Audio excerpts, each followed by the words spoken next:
At Scholastic Education, we care deeply about how every child is represented through the materials that are brought into their classroom.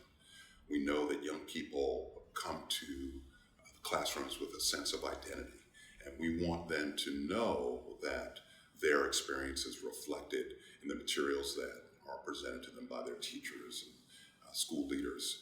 With that in mind, all of our instructional materials and all the support that we bring to teachers are designed to reinforce in the most positive way the identities that young people bring to school through their own personal experience and the experience of their communities. It's absolutely critical that we honor and uplift and recognize the assets that are resident in every child, in every community, and we are committed to doing that on an ongoing basis in all the work that we do. My name is Sayantani Dasgupta. I'm a pediatrician, a professor of something called narrative medicine, and a children's fantasy author. And I believe that one way that we can fight oppression is through literary representation.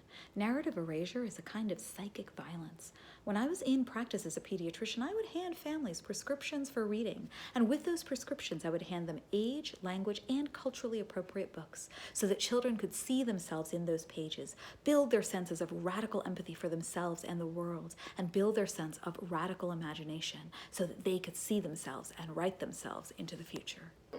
Representation is highly important.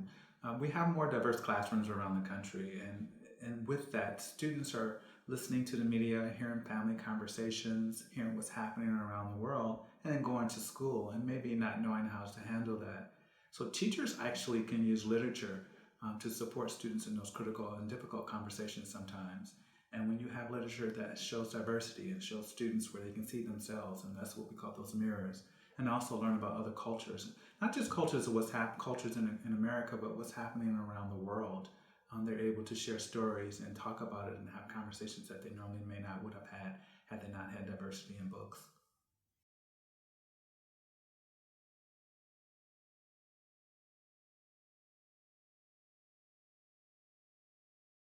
What is the work of equity? And as we thought about that question, we realized that the work is equity, right? The work that we do is equity because what we're trying to accomplish in this company is to give every child the best education that that child can have, right? So that means that you're thinking about all the children that are out there and how important it is that every one of them gets the best that they can get. We already do a pretty good job, particularly for the kids who have a lot, but we don't do as good a job for the kids who don't have a lot. And so our job is to focus on giving them the resources that they need in order to become equal citizens of the world in the 21st century.